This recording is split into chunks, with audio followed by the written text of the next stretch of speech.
Okey, seterusnya ya, masih lagi nombor 2. Okey. Okey, hak depan hu dah bagi 2 di atas. Bunyinya hudan. Hudan.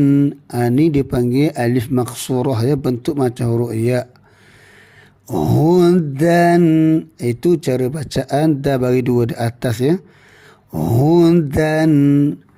Okey, selepasnya ada lam sabdu bari bawah ya. Okey.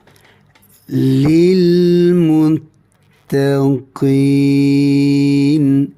Lil muttaqin. Okey. Jadi hudan, tanwin 2 baris di atas. Ni kita panggil tanwin ya. Tanwin dia ada 3 bentuk. Bagi 2 di atas, 2 di bawah dan juga 2 di depan. Yang ni bagi 2 di atas. Hudan. Okey, apabila tanwin 2 baris atas, dia bertemu dengan huruf lam yang bersabdu ya. Mana? Yang ni. Hukumnya adalah idgham bila gunnah. Maka tidak berlaku dengung di sini ya. Cara bacaannya kita ambil ya, dah yang baris 2 di atas, kita ambil 1 baris saja ya. Okey, dah baris atas, terus kita gabung dengan lam sabdu yang baris bawah ni. Kalau kita aja dalam sabdu data dalam bawali. Okey, kita aja dia dalam sabdu data dalam bawali. Dalli. Jadi hudal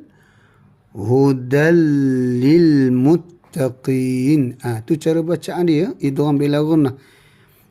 Hudalli.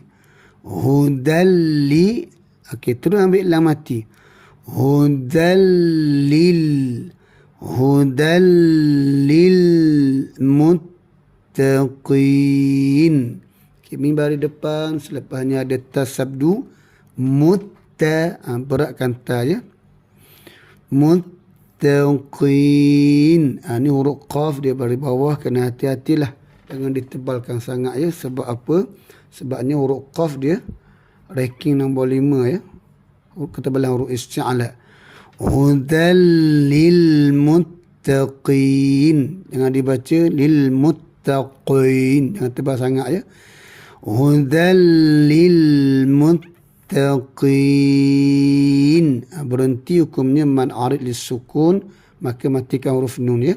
Okey, barakallahu fiik.